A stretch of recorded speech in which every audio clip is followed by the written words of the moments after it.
Bonjour Paul Ferris. Bonjour Cindy Bobbio. Alors vous parlez souvent d'Hildegarde de Bingen.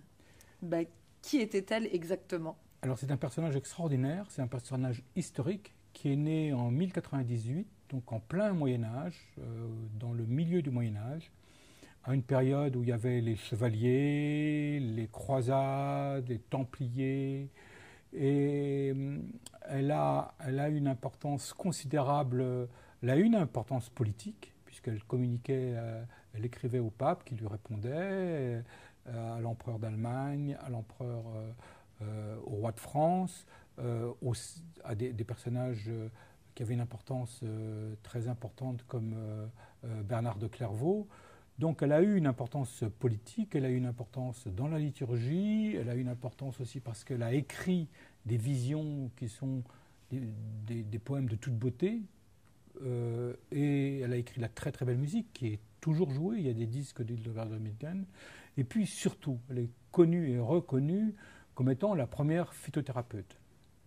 Et elle est considérée comme une sainte? Alors, oui et non, c'est-à-dire qu'elle l'est depuis peu. Du moins, elle est considérée comme docteur de l'Église. Elle était, avant, elle n'était que béatifiée. Elle n'avait pas le droit d'être sainte. Voilà. Personne, on ne savait pas pourquoi elle n'était pas sainte, mais bon, parce qu'elle avait peut-être trop tout. Peut-être trop, il y avait trop de miracles, il y avait trop de... une trop bonne compositrice, elle écrivait trop bien, enfin, elle guérissait trop de gens, enfin bon, bref... l'injustice a été réparée il y a quelques années, simplement. Elle a été nommée directement docteur de l'Église, c'est-à-dire qu'elle est passée, elle a sauté la catégorie des saints. Elle est au-dessus des saints. Voilà, il y en a une trentaine de docteurs de l'Église seulement. Vous parliez de guérison. Est-ce que c'est des guérisons miraculeuses ou bien avec des vrais soins, des plantes par Alors, exemple? vous l'avez compris, moi je ne suis pas un spécialiste des miracles. Elle a fait des miracles, ou du moins on lui attribue des miracles. On lui attribue surtout des miracles après sa mort. Pendant qu'elle était en vie, c'était plutôt... on n'osait pas trop.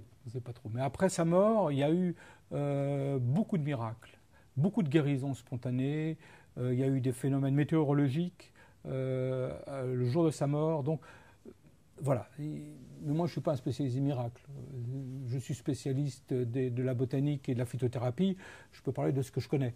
Donc, en l'occurrence, il faut savoir que c'est la première vraie phytothérapeute européenne depuis les Grecs et depuis les Romains, depuis les médecins grecs et romains. C'est-à-dire qu'il y a eu une période d'environ 600 ans, 700 ans, sans rien.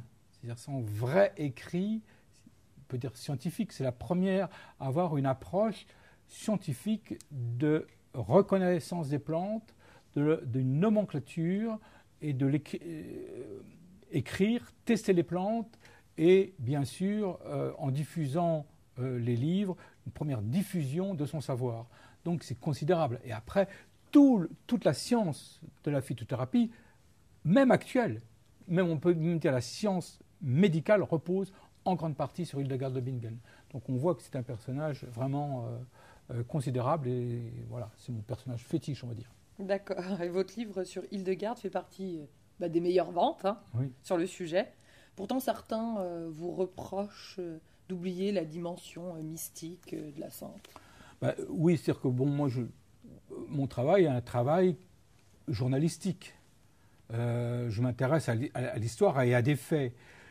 Moi, je n'ai pas qualité pour savoir si elle était sainte ou pas, s'il y avait des miracles, si ses prières étaient belles ou bonnes. Ou c'est pas mon travail. Mon travail est de dire elle soignait et ce qu'elle faisait, c'était des soins qui ont fonctionné. Après, tout le côté, on va dire entre guillemets, mystique, non seulement ne m'intéresse pas, mais m'interpelle un peu quelque part. Parce qu'on utilise Hildegarde un peu à toutes les sauces. On l'utilise pour vendre des compléments alimentaires, pour vendre des recettes, des élixirs, pour vendre toutes sortes de choses, même des cierges, des images. Enfin, c'est devenu une sorte c'est plus que Bernadette Soubirous. Et autant Bernadette Soubirous, elle se cantonne à ce qu'on appelle l'Église catholique, c'est-à-dire que, mais Hildegarde est récupérée par les sectes. Donc, moi, c'est un domaine que je ne connais pas, et tout ce qui est récupération me bloque un peu. Maintenant, ce qui m'intéresse, c'est qu'elle a été véritablement. Ce qu'on en fait après, pour moi, c'est opération commerciale. Ça ne m'intéresse pas. Et bon, c'est recettes aussi. Parce qu'il y a principalement. C'est justement des formules qui ont plus de 1000 ans. Absolument. Et qui sont encore d'actualité et qui sont dans ce bouquin. Alors, oui, c'est aussi... Bon, c'est la raison d'être de ce livre-là. C'est-à-dire que Hildegarde a écrit des recettes qui ont maintenant plus de 1000 ans. Ou bientôt 1000 ans. Et évidemment, elle n'avait pas nos connaissances scientifiques. Pire, c'est-à-dire que l'identification des plantes n'est pas la même. Et donc, elle donnait un nom à une plante qui n'est plus utilisée maintenant. On ne sait pas laquelle c'est. Ou le nom pouvait être donné à plusieurs plantes. Ce qui fait qu'il y a une imprécision sur certains remèdes. Et comme moi, j'écris principalement des livres pratiques ou des livres de vulgarisation pratique, je voulais qu'on utilise les recettes d'Hildegarde. Donc, je n'ai pas transformé, j'ai adapté à des plantes qui existent vraiment et qui ont vraisemblablement été celles choisies par Hildegarde, les recettes qu'elle donnait. Il y a des plantes qui sont maintenant totalement interdites, d'autres qui n'existent plus, d'autres qui sont dangereuses. Donc tout ça, c'est forcément éliminé.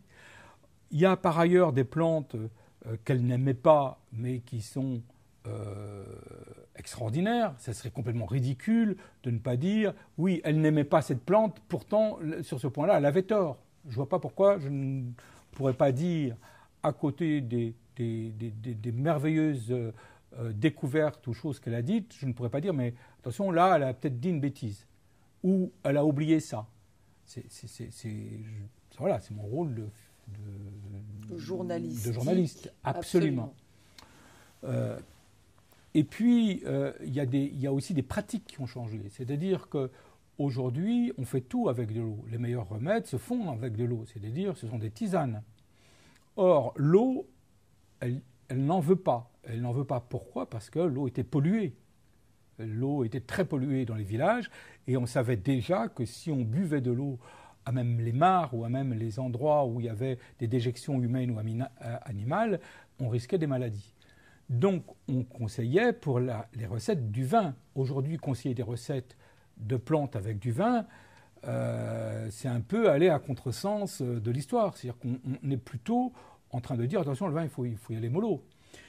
D'autant plus que le vin de l'époque d'Hildegarde n'est pas le vin d'aujourd'hui. Ce n'est pas le même vin, ce n'est pas le même degré d'alcool, ce n'est pas les mêmes méthodes de fermentation, et que le vin de l'époque, il y avait des épices. Donc c'est un ensemble, c'est pas tout à fait la même chose. Alors ça n'empêche que je donne les recettes de vin aux épices ou de vin des élixirs à base de vin qu'a donné